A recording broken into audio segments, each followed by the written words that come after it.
Assessore Ciambetti, prima seduta operativa della Giunta avete parlato di sanità e di copertura del disavanzo.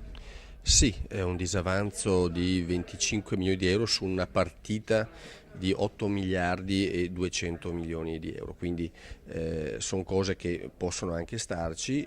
Stiamo verificando che effettivamente siano solo 25 milioni, perché appunto dal tavolo nazionale di monitoraggio ci arriva una somma superiore, quindi stiamo verificando che sia effettivamente questo, però è importante che sia iniziato il rapporto con il Ministero della Sanità e il Ministero dell'Economia per far capire che Veneto ha le potenzialità senza dubbio per ripianare questa mancanza, e lo stiamo facendo appunto con atti concreti, con incontri che avverranno i prossimi giorni a livello appunto ministeriale con i nostri tecnici e anche con la presenza mia e dell'assessore Coletto, quindi una cosa assolutamente affrontabile che può starci nelle cifre appunto che riguardano la sanità del Veneto. E diceva che già ci sono i soldi.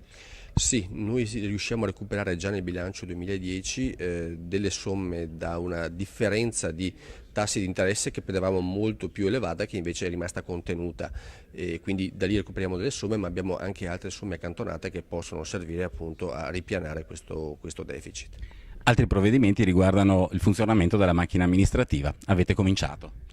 Sì, abbiamo già iniziato 2 settimane fa, quando eravamo stati nominati assessori appunto da qualche ora, quindi sono cose già in progress, cose che abbiamo preso in mano, cose che sulla spinta del Presidente Zaia sono iniziate, quindi assolutamente la macchina è operativa al 100%.